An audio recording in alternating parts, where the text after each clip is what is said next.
నమస్కారం. ప్రేక్షకులందరికీ శుభోదయం. ఈనాటి శుభయోగం శీర్షికన శ్రావణ మంగళవారం సందర్భంగా గౌరీ కుంకుమ నోమును ఆచరిస్తే ఎలాంటి విశేషమైన శుభ ఫలితాలు కలుగుతాయో, అలాగే మంగళగౌరీ వ్రతంలో పాటించాల్సిన ముఖ్యమైన నియమాలేంటో పరిశీలిద్దాం. ప్రధానంగా శ్రావణ మాసంలో వచ్చే ఏ మంగళవారమైనా సరే గౌరీ కుంకుమ నోమును ప్రారంభించినట్లయితే మహిళామణులు దీర్ఘ సుమంగళి తత్వాన్ని సిద్ధింపజేసుకోవచ్చు. గౌరీదేవి సంపూర్ణమైన అనుగ్రహానికి సులభంగా పాత్రలు కావచ్చు. ఈ గౌరీ కుంకుమ నోమును ఎలా ఆచరించాలంటే, శ్రావణ మాసంలో వచ్చే ఏ మంగళవారమైనా సరే మీ గృహంలో పూజా మందిరంలో పూజాపీఠం మీద ఒక తమలపాకు ఉంచి, ఆ తమలపాకు మీద ఒక పసుపు ముద్దను ఉంచి, ఆ పసుపు ముద్దకి పై భాగంలో ఎడమవైపు కుడివైపు 3 చోట్ల కుంకుమ బొట్లు పెట్టి గౌరీదేవి స్వరూపంగా భావించి, ఆ పసుపు ముద్దకి కుంకుమతో పూజ చేస్తూ గౌరీదేవి అష్టోత్తర శతనామావళి చదవాలి. అంటే గౌరీదేవి 108 నామాలు పఠించాలి. అలా గౌరీదేవి అష్టోత్తరం చదివిన తర్వాత కర్పూర హారతి ఇచ్చి బెల్లం ముక్క నైవేద్యం పెట్టి గౌరీదేవిని పూజించినటువంటి ఆ కుంకుమలో నుంచి కొద్దిగా కుంకుమ తీసి ఆ కుంకుమ బొట్టును నుదుటన ధారణ చేయాలి. శ్రావణ మాసంలో వచ్చే ఏ మంగళవారమైనా ప్రారంభించి ప్రతి మంగళవారము కూడా ఇలానే గౌరీదేవిని కుంకుమతో పూజిస్తూ గౌరీ అష్టోత్తరం చదువుకోవాలి. ఇలా సంవత్సరం పాటు చేసిన తర్వాత ఉద్యాపన చేసుకోవాలి. ఉద్యాపన సమయంలో 13 మంది ముత్తైదువులను గృహానికి పిలిచి, ఆ 13 మంది ముత్తైదువులకి నల్ల పూసలు, కుంకుమ భరిణ, రవిక వస్త్రము తాంబూలంలో ఉంచి తాంబూల వాయనం ఇవ్వాలి. ఇలా చేస్తే గౌరీ కుంకుమ నోము పూర్తవుతుంది. ఈ గౌరీ కుంకుమ నోమును ఆచరించడం ద్వారా మహిళామణులు దీర్ఘ సుమంగళి తత్వాన్ని సిద్ధింపజేసుకోవచ్చు. భర్తకున్న అపమృత్యు దోషాలన్నీ తొలగింపజేసుకోవచ్చు. అలాగే శ్రావణ మంగళవారం మంగళగౌరీ వ్రతాన్ని ఆచరించే మహిళామణులు తోరాలు కట్టుకోవటం ద్వారా ఆరోగ్యపరంగా కూడా విశేషమైన ప్రయోజనాలు చేకూరుతాయి. తోరం కట్టుకోవటం వల్ల అదనపు ఒత్తిడి పడటం వల్ల ఆరోగ్యపరంగా రక్త ప్రసరణ సరైన విధంగా ఉండి అనారోగ్య సమస్యలను తొలగింపజేస్తుంది. మంగళగౌరీ వ్రతంలో కొన్ని ముఖ్యమైనటువంటి నియమాలు పాటించాలి. మంగళగౌరీదేవి అనుగ్రహం కలగాలంటే పులగము, పూరెలు తప్పనిసరిగా గౌరీదేవికి నైవేద్యంగా సమర్పించాలి. అలాగే మంగళగౌరీ వ్రతం చేసుకునేటప్పుడు బియ్యపిండి, బెల్లం తురుము, ఆవు నెయ్యి కలిపి చలిమిడి దీపాలు తయారు చేసినప్పుడు ఆ చలిమిడి దీపాల్లో కుంభవొత్తులు వేసి దీపారాధన చేయాలి. అలా 5 కుంభవొత్తులు ఒక్కొక్క చలిమిడి ప్రమిదలో వేసి దీపాన్ని వెలిగించినట్లయితే గౌరీదేవి సంపూర్ణమైన అనుగ్రహానికి ప్రతి ఒక్కరూ సులభంగా పాత్రలు కావచ్చు. అలాగే శ్రావణ మంగళవారం మంగళగౌరీ వ్రతం చేసే సమయంలో మంగళగౌరీదేవిని ప్రత్యేకమైన పుష్పాలతో పూజిస్తే ఉత్తమ ఫలితాలు కలుగుతాయి. ప్రధానంగా వివాహపరమైన సమస్యలు ఉన్నవాళ్ళు మాత్రం సన్నజాజి పూలతో కానీ పసుపచ్చటి చామంతి పూలతో కానీ మంగళగౌరీదేవిని పూజిస్తే మంగళగౌరీదేవి సంపూర్ణమైన అనుగ్రహం కలుగుతుంది. అలాగే గౌరీదేవి అనుగ్రహం ద్వారా త్వరగా వివాహ ప్రాప్తిని సిద్ధింపజేసుకోవాలంటే కాత్యాయని మహామాయే మహాయోగిన్యధీశ్వరి నందగోపసుతం దేవం పతిమ్మే కురుతే నమః అనే శ్లోకాన్ని వివాహం కావలసిన కన్యలు శ్రావణ మంగళవారం సందర్భంగా 21 సార్లు పఠించినట్లయితే మంగళగౌరీదేవి అనుగ్రహం కలిగి త్వరలోనే వివాహ ప్రయత్నాలు విజయవంతమవుతాయి. వివాహం నిశ్చయం కావటానికి ఈ శ్లోకం విశేషంగా సహకరిస్తుంది. శ్రావణ మంగళవారం సందర్భంగా ఈ ప్రత్యేకమైన విధి విధానాలు పాటిస్తూ గౌరీ కుంకుమ నోమును ప్రారంభించినట్లయితే గౌరీదేవి అనుగ్రహానికి పాత్రులై సకల శుభాలను సిద్ధింపజేసుకోవచ్చు. రేపటి శ్రావణ శుభయోగం శీర్షికన శ్రావణ మాసంలో తులసి పూజ ఏ విధంగా నిర్వహిస్తే సకల శుభాలను సిద్ధింపజేసుకోవచ్చో పరిశీలిద్దాం. నమస్కారం.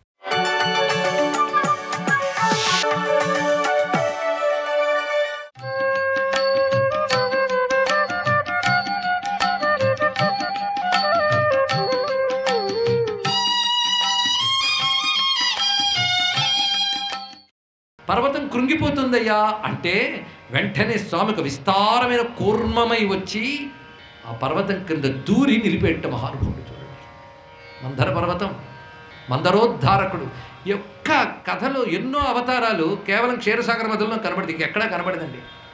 అందుకే మా బాంట్లకి ఈ ఘట్టం చాలా ఇష్టం. ఎందుకంటే విష్ణువు బోలుడు అవతారాలు ఉంటాయి ఇందులో, అది ప్రత్యేకత. ఆ సమయంలో మందర పర్వతం ఎక్కడిది కూర్మస్వరూపం వచ్చింది. ఇప్పుడు మదనం ప్రారంభం. వీళ్ళకి మదనం సరదావే. ఇంకొక ఆయన బెంగ పుట్టుకుంది దెబ్బకి. ఎవరికి? వాసుకి. వీళ్ళకంపోయి అటు ఇటు పట్టి రాస్తూ ఉంటారు. ఆయన కొండ ఒరుసుకుపోతూ ఉంటే ఆయనకి అంత బాధ. ఆ వాసుకి కూడా ఎవరు వినిపించుకుంటారు? ఆ వాసుకి జాలిగా చూసేట్టు విష్ణువు వైపు, ఆయన దయతో చూసేట్టు విష్ణువు. ఒక్కసారి చూడండి ఇక్కడ. అందుకే భగవంతుడి వైపు మనం జాలిగా చూస్తే ఆయన దయతో చూస్తాడు. ఇక్కడ ఎప్పుడైతే దయతో చూశాడో స్వామి కళ్ళల్లోంచి ఒక శక్తి వాసుకులో ప్రవేశించింది. ఎంత గట్టిగా పిండిన మథనం చేసినా వాసుకి వేదన కలగకుండా, చెక్కు చెదరకుండా ఉండే శక్తి లభించింది. ఇది పరిశీలించవలసింది. ఇప్పుడు మథనం మొదలైంది. కింద బలం బాగుంది, పైనుంచి ఒరిగిపోవడం మొదలెట్టింది. ఇది మరొక చిక్కు. అన్నీ బాగున్నాయి అనుకుంటాం, ఎప్పటికప్పుడు సమస్యలు. కానీ అప్పుడు మనకు టెన్షన్లు, ఆందోళనలు. ఏం లాభం? ఆ సమయంలో ఆయన ఒక్కసారి స్మరించాలనే జ్ఞానం దేవతల వల్లనే నేర్చుకోవద్దు. వాళ్ళు వెంటనే ఏం చేశారు? స్వామిని మళ్ళీ తలంచుకున్నారు. ఆశ్చర్యం, స్వామి నిజ రూపంతో పైన ఒక చెయ్యి పెట్టి పట్టుకున్నట్టండి పర్వతానికి. ఎంత చక్కగా! అంటే కొనపైన భగవంతుడే, అడుగున భగవంతుడే, మధ్యలోనే నీ ప్రయత్నం. మధ్యలో కూడా ఆయనే, ఆది మధ్య అంతము కూడా నారాయణుడే. కనుక పై కొనలో భగవంతుని చేయి, క్రిందన భగవంతుడి ఆధారము, నడుము వాసుకులో భగవంతుని శక్తి. ఆయన కూడా దేవతలతో పాటు కూర్చుని మథనం చేస్తున్నట్ట. అందుకే అప్పుడే గోపాలకృష్ణుడు ప్రాక్టీస్ అయింది మహానుభావుడికి. అక్కడ మథనం, క్షీరసాగర మథనం చేస్తున్నాడు, పాలు చిలుకుతున్నాడు. తర్వాత ఎప్పుడు అవతరించి కడవల్లో పాలు చిలికించాడు, చిలుకుతూ ఉంటే ఆడాడు. ఇప్పుడు తానే అంతదాన్ని చిలుకుతున్నాడు మహానుభావుడు. ఇంకా ఆ తర్వాత వచ్చింది మహాద్భుతమైనటువంటిది. ప్రథమంగా వచ్చింది ఏమిటది? విషం. తప్పదండి, ఏ ప్రయత్నం ప్రారంభించినా ముందు చేదు అయిన ఫలితాలే వస్తాయి. సామాన్యులు ఏం చేస్తారంటే చేదు అయిన ఫలితం రాగానే ఏముందండి ఇంత కష్టపడుతున్నా, అమృతం వచ్చేనా మానేనా, చాలండి అని వదిలేస్తారు. కానీ నిజమైన సాధకులు అక్కడితో ఆగకుండా ఇంకా ముందుకు సాగుతారు. ఇది తెలుసుకోవాల్సింది. కనుక ఈ కథలో మేనేజ్మెంట్ స్కిల్స్ ఎన్ని ఉన్నాయో మీరు తెలుసుకోండి, మీ పిల్లలకి చెప్పండి. ప్రయత్నం ఎలా జరగాలి అనేది ఇక్కడ చూపిస్తున్నాడు.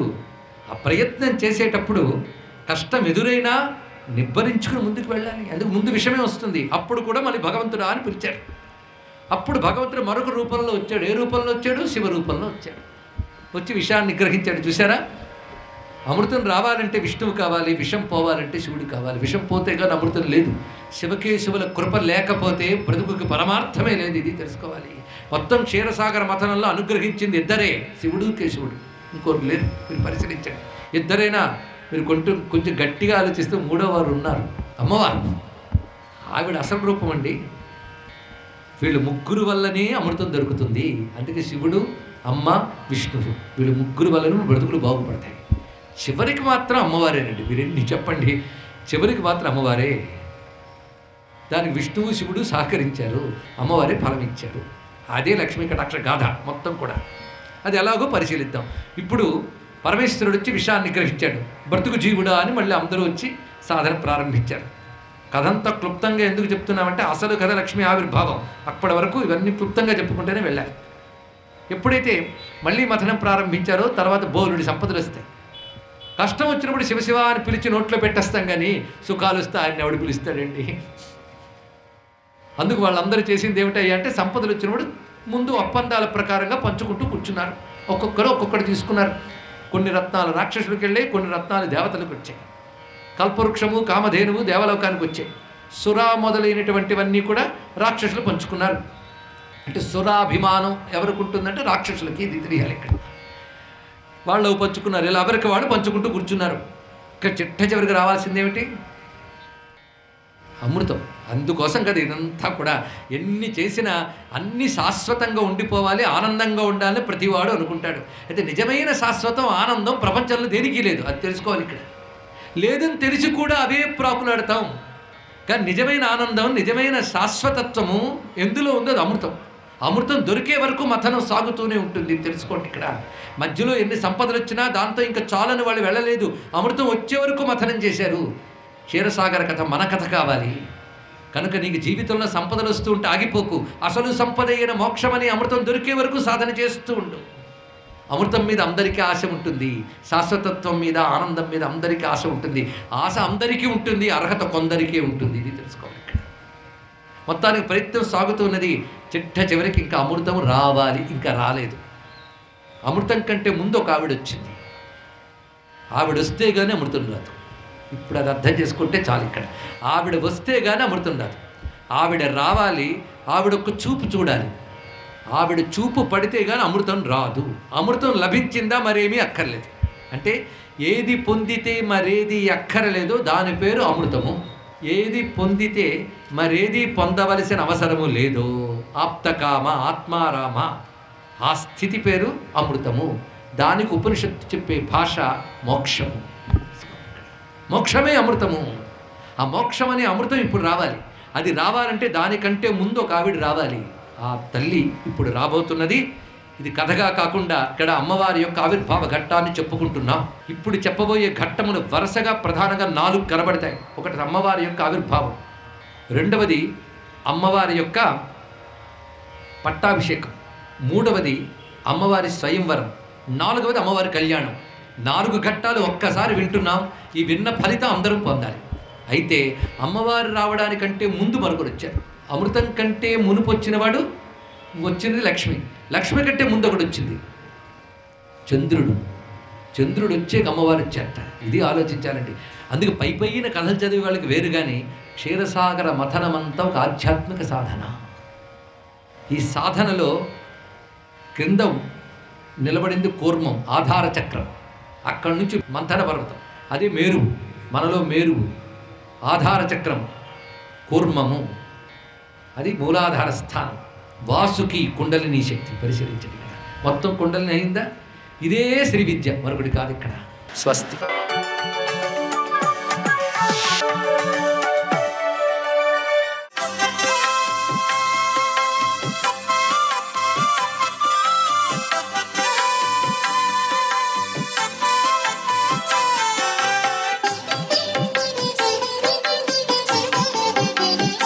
ఓం నమో నారాయణాయ.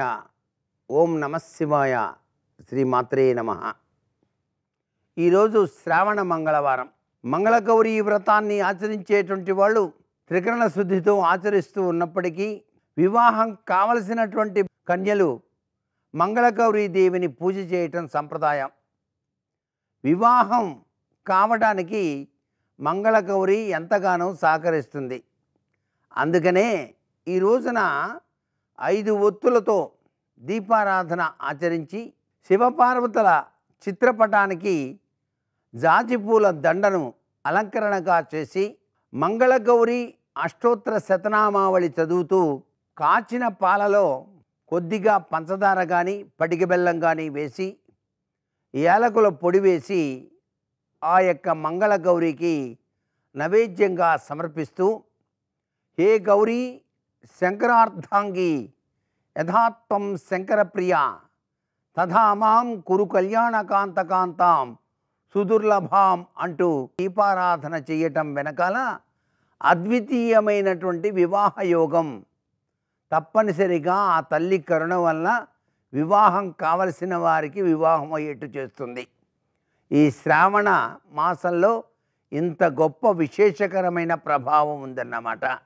అంతేకాకుండా కొత్తగా పెళ్ళి అయినటువంటి వాళ్ళు ఆచరించేటువంటి మంగళగౌరీ వ్రతంతో పాటు వివాహం కావలసిన వాళ్ళు కూడాను మంగళగౌరీ వ్రతాన్ని ఆచరించవచ్చు అని చెప్పేసి మనకు శాస్త్రాలు తెలియజేస్తున్నాయి. అంటే అమ్మలగన్న అమ్మ అయినటువంటి ఆ పరాశక్తిని ప్రతి ఒక్కరూ కూడాను పూజించవచ్చు, తప్పులేదు అని చెప్పేసి శాస్త్రం. అందుకే ఆ తల్లి సర్వమంగళ అన్నారు. ఇచ్ఛాశక్తి, క్రియాశక్తి, జ్ఞానశక్తి స్వరూపిణి అయినటువంటి ఆ జగన్మాతను ఏ పేరున పిలిచినా కూడా పలుకుతుంది కదా.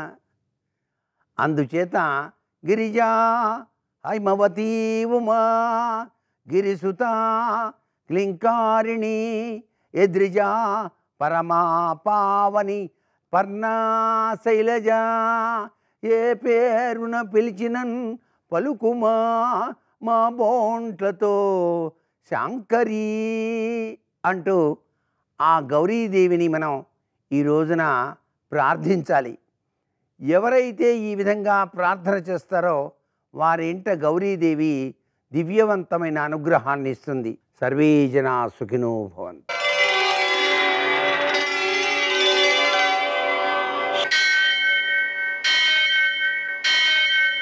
सहस्रशीर्षं देवं विश्वाक्षं विश्वशम्भुवं विश्वं नारायणं देवमक्षरं परमं पदं विश्वतः परमां नित्यं विश्वं नारायणगुं हरिं विश्वमेवेदं पुरुषस्तद्विश्वमुपजीवति पतिं विश्वस्यात्मेश्वरगुं शाश्वतगुं शिवमच्युतं नारायणं महाज्ञेयं विश्वात्मानं परायणम्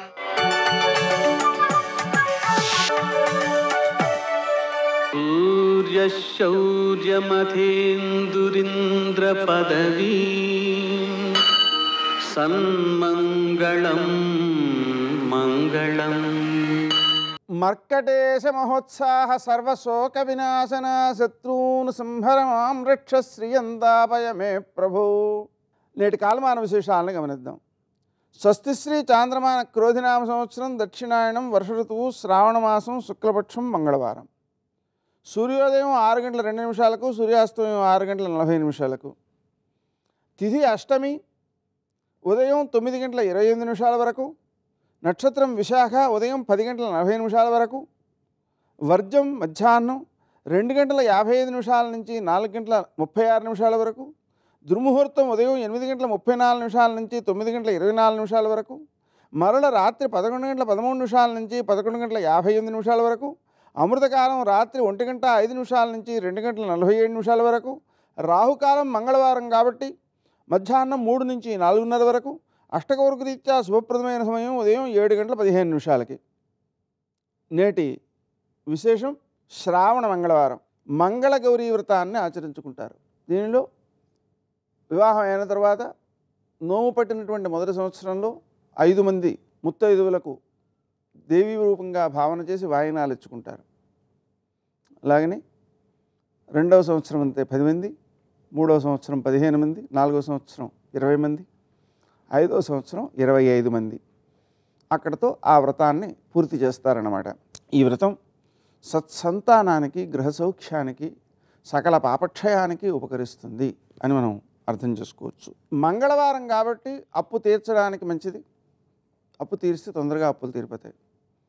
రుణహర్తృ గణేశ స్తోత్రం, రుణమోచక అంగారక స్తోత్రం, రుణహర్తృ నృసింహ స్తోత్రం పారాయణ చేసుకోవడం మంచిది. శ్రీ గణేశ రుణం చింది అనే మంత్రాన్ని జపించుకోవడం మంచిది. అప్పులు తొందరగా తీరుతాయి.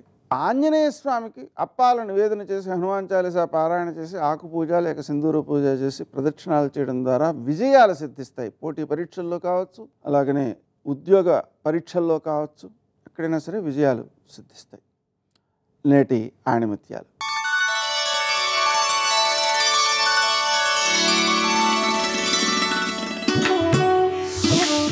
ఓటమి లేని వాళ్లకు అనుభవం రాదు, అనుభవం లేని వాళ్లకు జ్ఞానం రాదు.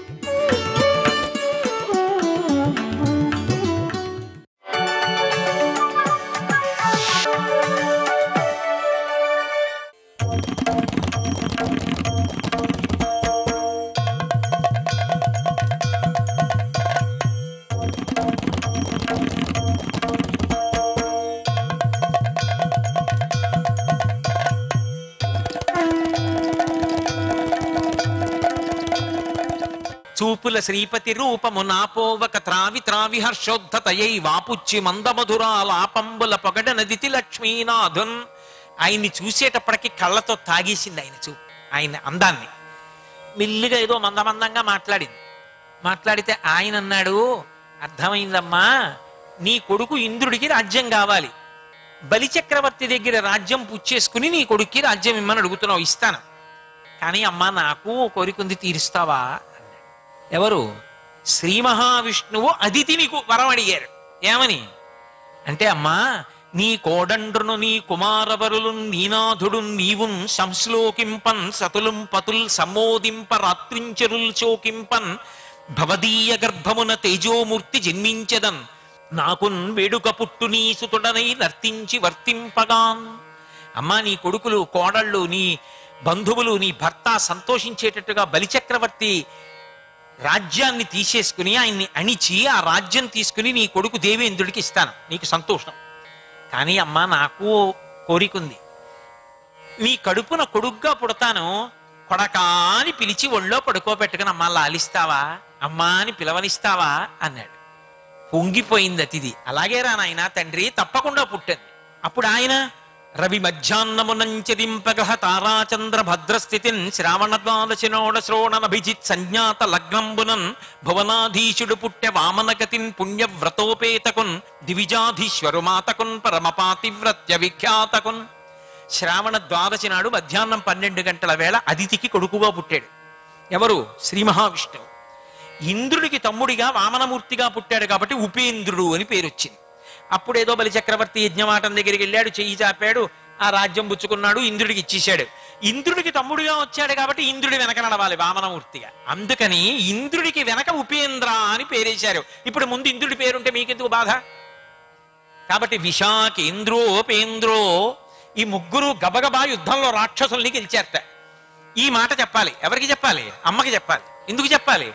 ఆ యుద్ధం చేయడానికి కావలసిన శక్తి ఎక్కడి నుంచి వచ్చింది? ఆదిశక్తిలోంచి వచ్చింది, ఆవిడిచ్చింది. ఆ చేతిలో ఉన్న శూలం ఉందే సుబ్రహ్మణ్యుడి దగ్గర, అది పరాశక్తి యొక్క స్వరూపం. అందుకని అమ్మా అమ్మ నువ్విచ్చిన శక్తితోనే గెలిచావమ్మా చెప్పడం కోసం పరిగెత్తుకొచ్చారు ముగ్గురు ఆవిడ బిడ్డలే. మీరు బాగా గమనించాలి. అందుకే వాళ్ళు నిశ్చయవనులై ఉండిపోయారు.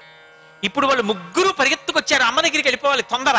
విశాఖేంద్రో పేంద్రో వీళ్ళు వచ్చినప్పుడు రణీజిత్వా దైత్యానపహృత శిరస్త్రై కవచిభిః, యుద్ధానికి వెళ్ళొచ్చారు కదా, తలల మీద శిరస్త్రాణాలు ఉన్నాయి, హెల్మెట్లు. అవి తీసేసి గబగబా పక్కన పెట్టేసి అమ్మా అమ్మా అమ్మా అంటూ పరిగెడుతున్నారు. కానీ కవచాలు ఉన్నాయి. ఆ కవచాలు మామూలుగా ఉండవు, ఏదో నేను పెట్టుకున్న గుండీల్లో ఉండవు. అవి ఇనప గుండీలతో కట్టేస్తారు బాణాలు తగలకుండా. అవి విప్పుకోవాలంటే పక్కన ఎవరైనా రావాలి, అవి విప్పుకోవాలి, అవన్నీ విప్పాలి, ఆ కవచం విప్పాలి, వెనక నుంచి తీయాలి, పక్కన పెట్టాలి, వెళ్ళాలి. చాలా సమయం పడుతుంది. వాళ్ళకి ఆదుర్దాగా ఉంది, పిల్లల్లా ఎప్పుడు వెళ్ళిపోదామా అమ్మ దగ్గరికి అని. అందుకని కవచాలు మాత్రం ఉంచేసుకున్నారు. అసలు కవచం ఎప్పుడు వేసుకోవాలి? శత్రువు దగ్గరికి వెళ్ళినప్పుడు, అమ్మ దగ్గరికి వెళ్ళినప్పుడు వేసుకున్నారు వాళ్ళు. ఎందుకని? విప్పుకుంటే అమ్మ దగ్గరికి వెళ్ళడం ఆలస్యం అయిపోతుందని. అంటే పిల్లలకున్న తొందర వాళ్ళకుంది అమ్మని చూడటంలో. అంటే ఇప్పుడు అమ్మకి బిడ్డలా కాదా వాళ్ళు? వాళ్ళ భావనలోనే వాళ్ళు బిడ్డలు. అందుకే కరాంగుళిన కొత్పన్న నారాయణ దశాకృతి, ఆవిడ ఇలా అంటే 10 అవతారాలు వచ్చాయి వేళ్లలోంచి.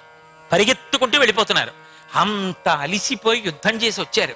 ఆకలి ఉంటుంది కదా మరి, అంత యుద్ధం చేసి వాళ్ళుట ఇలా వెళ్ళిపోతూ చూశారు. అక్కడ అరిటాకేసి దాని మీద బంగారు కంచం పెట్టి భోజనం వడ్డించి ఉంది. తినేగా మిగిలిన భోజనం కనపడింది. కొద్దిగా ఏదో శేషం వదిలిపెట్టేశారు ఎవరో భోజనం చేసి. వాళ్ళు ఇలా చూశారట. నివృత్తై చండాంశ త్రిపురహర నిర్మాల్య విముఖై, ఇలా తల తిప్పేసుకున్నారు. ఎందుకని? శివాలయంలో ఏదైనా నైవేద్యం పెట్టాక శేషం మిగిలితే అది చండీశ్వరుడికి దక్కుతుంది. అందుకే శివాలయానికి అడితే కొబ్బరి చెప్ప కానీ అరటిపండు కానీ తిన్నగా ఇంటికి తెచ్చుకోకూడదు. వదిలేయమని కాదు నా ఉద్దేశం, అలా వదలకూడదు. ప్రసాదం చాలా తప్పు. అది పట్టుకెళ్ళి చండీశ్వరుడికి చూపించాలి. ఆయన ధ్యానంలో ఉంటాడు, చిటిక వెయ్యాలి. చిటిక వేస్తే ఆయన కళ్ళు విప్పుతాడు. ఎందుకురా ధ్యానంలో భంగం చేశావు అంటాడు.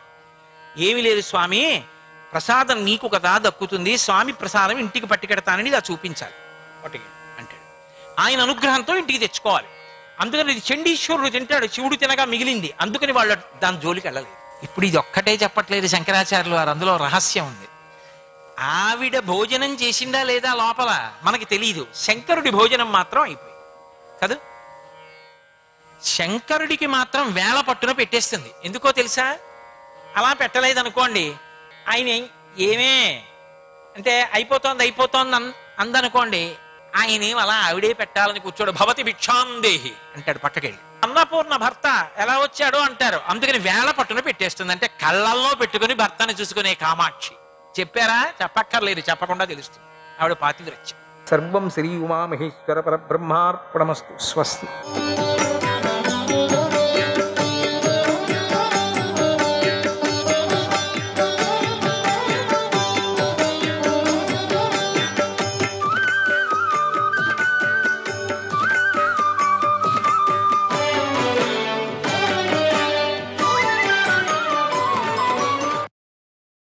క్రోధం వల్ల, కామం వల్ల పుట్టిన భయంకర వ్యసనాలు 10 చెప్పబడ్డాయి.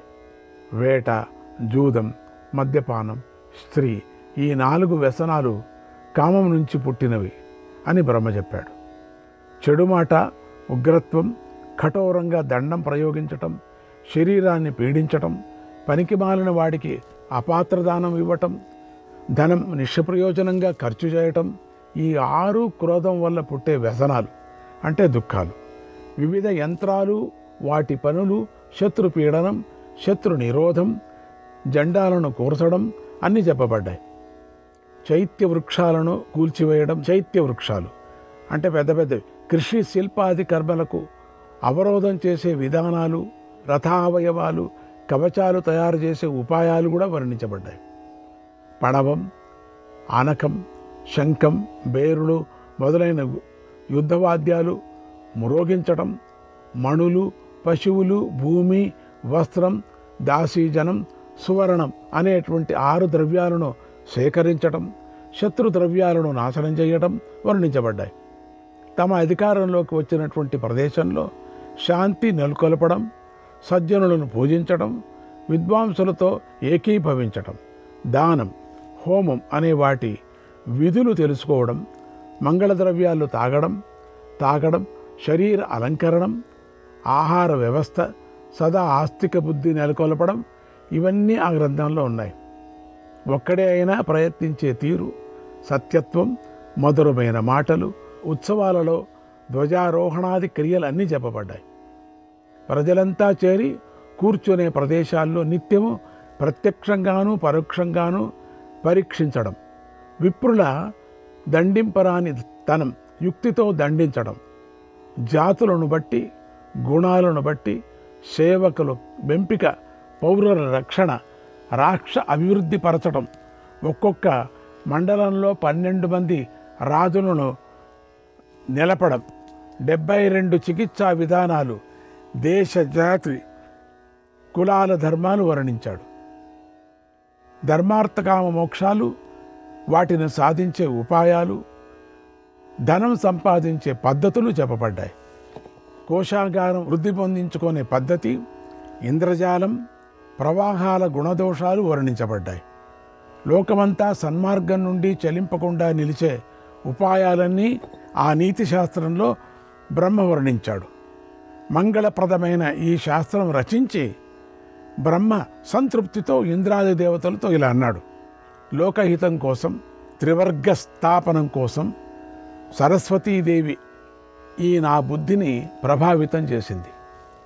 ఈ బుద్ధి దండనీతితో కూడినది, లోకాన్ని రక్షిస్తుంది, నిగ్రహానుగ్రహాలతో కూడి లోకాలను కాపాడుతుంది. ఈ జగత్తు దండం చేత నడవబడుతోంది, లేదా దండాన్నే ప్రవర్తింపజేస్తుంది. అందుచేత ఇది దండనీతి అని ప్రసిద్ధికెక్కింది. ఇది ముల్లోకాలను వ్యాపించింది. ఇది షడ్గుణాల సారం, మహాత్ముల ముందు నిలుస్తుంది. ధర్మం, అర్థం, కామం, మోక్షం అన్నీ ఇందులో తేల్పబడ్డాయి కూడా. తర్వాత ఆ నీతిని మొదటగా శంకరుడు గ్రహించాడు. ఆయన బహురూపాలు గలవాడు, విశాలమైన కరుణ గలవాడు, మంగళప్రదుడు, స్థిరుడు, ఉమాపతి. ప్రజల ఆయువు తగ్గిపోతుందని తెలుసుకొని శివుడు బ్రహ్మ చేసిన ఆ శాస్త్రాన్ని సంగ్రహంగా వ్రాశాడు. దాని పేరు వైశాలాక్షం. దాన్ని ఇంద్రుడు గ్రహించాడు. 10,000 అధ్యాయాలున్నటువంటి ఆ మహాశాస్త్రాన్ని ఇంద్రుడు 5,000 అధ్యాయాలతో సంక్షేపించాడు. దాని పేరు బాహుదంతకం. బృహస్పతి ఆ శాస్త్రాన్ని 3,000 అధ్యాయాలతో సంక్షేపించాడు. దాని పేరు బారహస్పత్యం. యోగాచార్యుడు, మహాయశస్వైనటువంటి శుక్రుడు అమితమైన ప్రజ్ఞతో దాన్ని 1000 అధ్యాయాలతో సంగ్రహం చేశాడు. ఇలా లోకస్థితిని బట్టి మహర్షులు, మర్త్యులు ఆయువు తగ్గిపోవటం తెలుసుకొని సంక్షేపించారు. అప్పుడు దేవతలంతా వచ్చి విష్ణుమూర్తితో, మానవులందరికంటే శ్రేష్ఠుడైన ఒక్కడిని మాకు అధిపతిగా ఇవ్వు అని అడిగారు. భగవంతుడైన నారాయణుడు ఆలోచించి తేజోరూపుడైన వీరజుడు అనే మానసపుత్రుణ్ణి సృష్టించాడు, మొదటి రాజు. కానీ వీరజుడు ప్రభుత్వం గ్రహించటానికి ఇష్టపడలేదు. అతని బుద్ధి సన్యాసం తీసుకోవాలని నిశ్చయించింది. అతని కీర్తిమంతుడు పుత్రుడు, అతడికి కూడా విషయప్రీతి లేదు. అతని కొడుకు కర్దముడు, అతడు తపస్సుకే వెళ్ళిపోయాడు. అతడు కూడా గొప్ప తపస్సు చేశాడు. కర్దమ ప్రజాపతికి అనంగుడనే కొడుకు పుట్టాడు. అతడు కూడా సాధువే, ప్రజలకు రక్షకుడు, దండనీతి విశారదుడు. అనంగుడి పుత్రుడు అతి బలుడు, నీతిమంతుడు. అతడు రాజ్యం పొందాడు. ఇంద్రియాలకు అతడు వశుడయ్యాడు. అది అన్నమాట అక్కడి నుంచి ప్రారంభమైంది. మృత్యు యొక్క మానసపుత్రిక సునీత. ఆమె 3 లోకాల్లోనూ ప్రసిద్ధికెక్కింది. ఆమె వేణుని కన్నది. అక్కడి నుంచి ప్రారంభమవుతుంది, గందరగోళాలంతా ప్రారంభమవుతాయి. అప్పుడే ఈ శాస్త్రం కూడా రచించింది కూడా ముందుకు రావటం కూడా జరుగుతుంది. అప్పుడు నిర్ణయిస్తారు, బ్రహ్మ రాసినటువంటి శాస్త్రాన్ని నిర్ణయిస్తారు.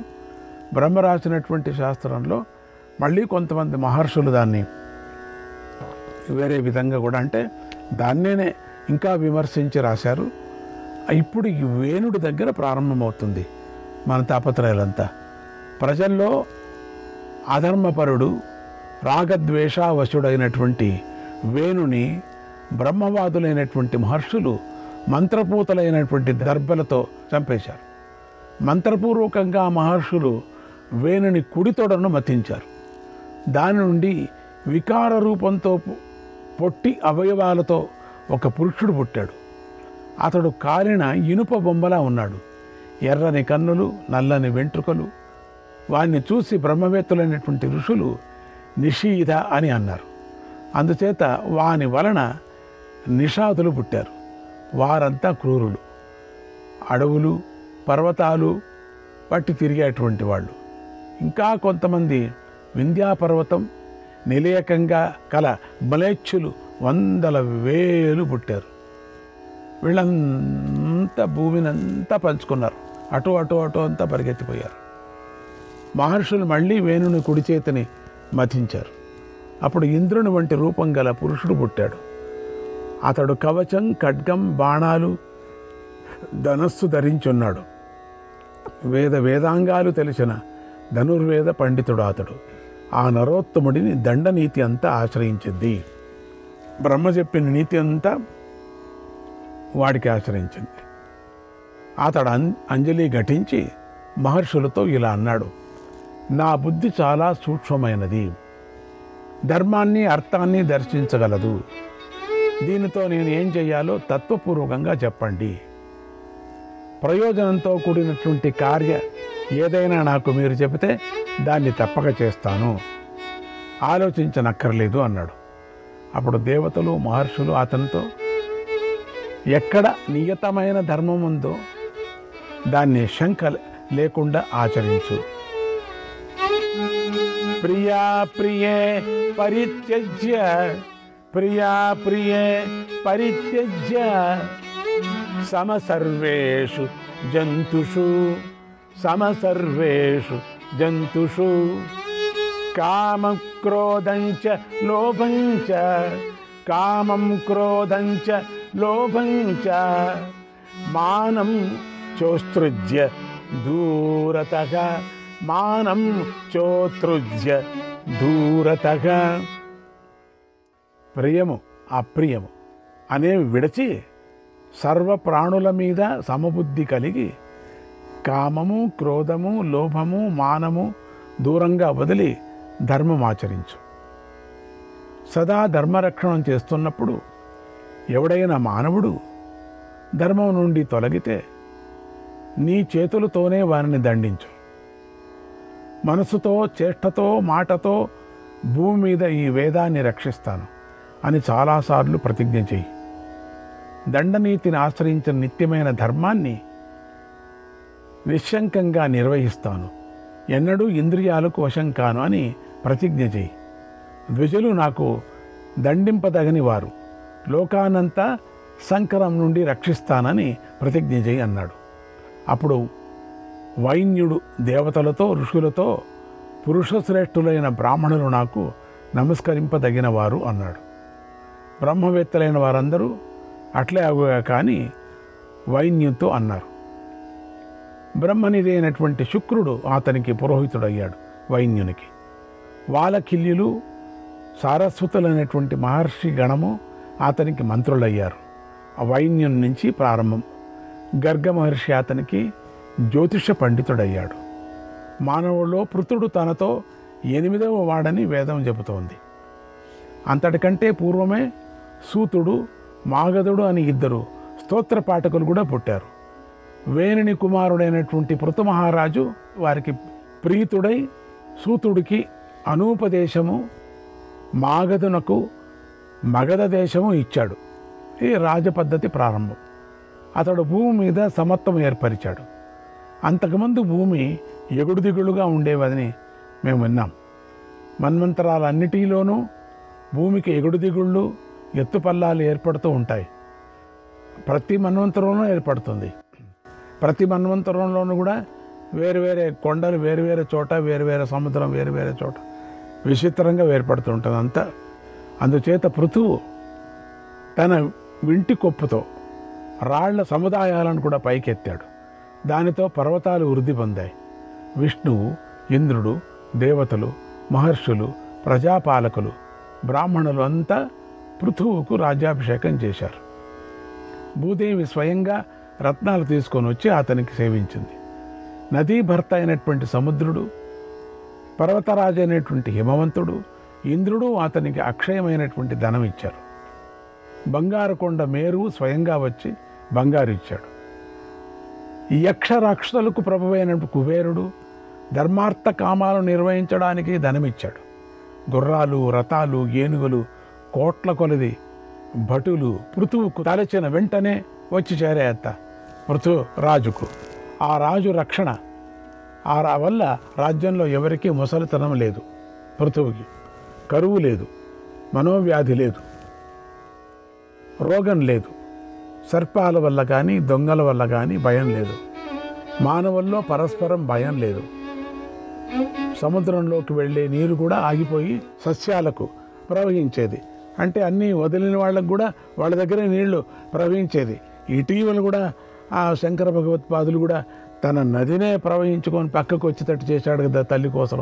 అందుకని అప్పుడు ప్రవహించడం లేంటి సస్యాల దగ్గరికి, సన్యాసుల దగ్గరికి అబద్ధంగా వెళ్ళేవట నదులు. పర్వతాలు కూడా మార్గం ఇచ్చేవి. అంటే ఆ నీరుకి అతని ధ్వజాలు ఎన్నడూ వాలిపోలేదు. భూమి పృథువునకు కోరినవన్నీ ఇచ్చింది. 17 రకాల పంటలు ఇచ్చింది. యక్షులు, రాక్షసులు, నాగులు కోరికలన్నిటినీ తీర్చేవారు. ఈ లోకమంతటినీ పృథు మహారాజు ధర్మోత్తరం చేశాడు. ప్రజలందరినీ రంజింపజేశాడు. అందుచేత అతడు రాజశబ్దంతో పిలువబడ్డాడు. పృథువుకి రాజశబ్దమని తీర్మానమైంది. బ్రాహ్మణానాం క్షతత్రాణాత్, బ్రాహ్మణానాం క్షతత్రాణాత్ తతః క్షత్రియ ఉచ్యతే, తతః క్షత్రియ ఉచ్యతే. బ్రాహ్మణులను క్షతముల బాధల నుండి త్రాణం రక్షించేశాడు. అందుకే క్షత్రియ శబ్దం అతని పట్ల సార్థకమైంది. పృథువు చేసిన ధర్మ పరిపాలన వల్ల భూమికి పృథివీ అనే పేరు కూడా వచ్చిందని చాలామంది అన్నారు. సనాతనుడైనటువంటి విష్ణువు స్వయంగా రాజా నిన్నెవరూ మించిపోలేరు అని ఒక స్థాపనం చేశాడు. పృథువు చేసిన తపస్సు చేత విష్ణువు అతనిలో ఆవేశించాడు. అందుచేత మానవులు, దేవతలు కూడా దేవునికి నమస్కరించినట్లు ఆ రాజుకు నమస్కరించేవారు. ఎందుకంటే పరమాత్ముడే ఆ పృథ్వీలో రాజులో దూరాడు. రాజ్యాన్ని దండనీతితో ఎల్లప్పుడూ రక్షించాలి. గూఢచారులు చూస్తూ ఉంటారు కాబట్టి రాజ్యాన్ని ఎవరూ చెడగొట్టలేరు. మనసు, చేష్టలు సమానంగా ఉన్న రాజు చేసేటువంటి శుభకృత్యాలు శుభఫలాన్నే ఇస్తాయి. అందుచేత లోకమంతా అతని వశంలో ఉంటుంది. దానికి దైవం కంటే వేరే కారణం ఉండదు. అప్పుడు విష్ణువు నుదుటి నుండి బంగారు కమలం పుట్టింది. దాని నుండి లక్ష్మీదేవి జన్మించింది.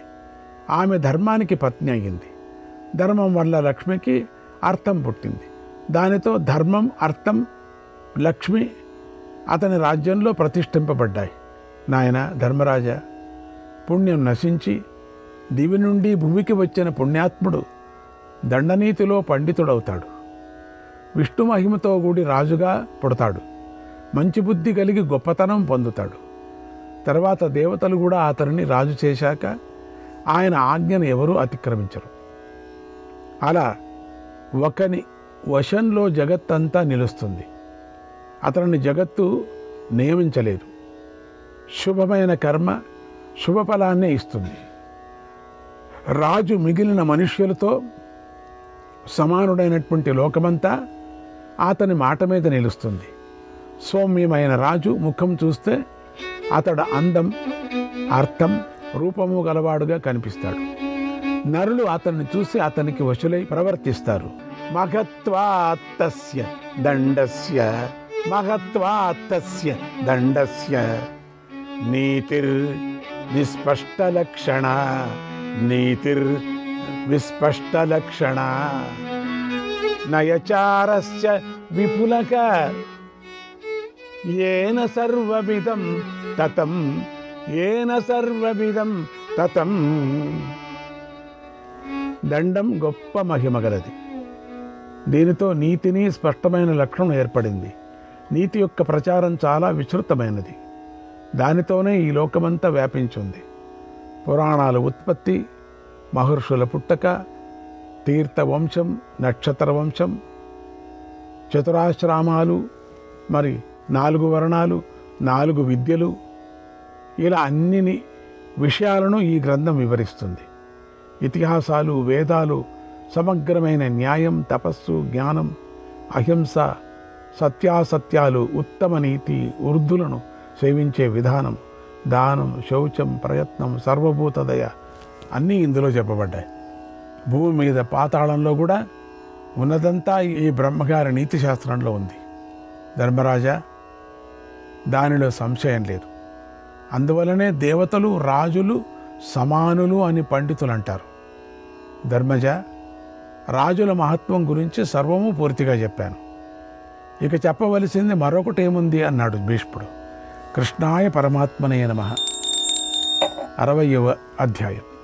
తర్వాత పితామహునికి నమస్కరించి ధర్మరాజు శ్రద్ధతో ఇలా ప్రశ్నించాడు. 4 వర్ణాల వారికి సామాన్య ధర్మాలేవి, వేరువేరు ధర్మాలేవి? 4 వర్ణాల వారి ఆశ్రమ ధర్మాలేవి, రాజధర్మాలేవి? దీని చేత రాష్ట్రం అభివృద్ధి చెందుతుంది. రాజు దేని చేత వృద్ధి పొందుతాడు?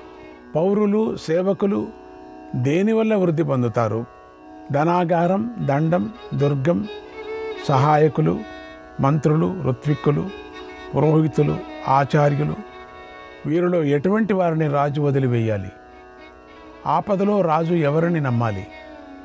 ఎవరి నుండి తనను రాజు దృఢంగా రక్షించుకోవాలి? తాత, ఇది నాకు చెప్పు అన్నాడు. భీష్ముడు ఇలా చెప్పాడు. మహాధర్మానికి నమస్కారం, సృష్టికర్త అయిన కృష్ణుడికి నమస్కారం. బ్రాహ్మణులకు నమస్కరించి శాశ్వత ధర్మాలను చెబుతాను.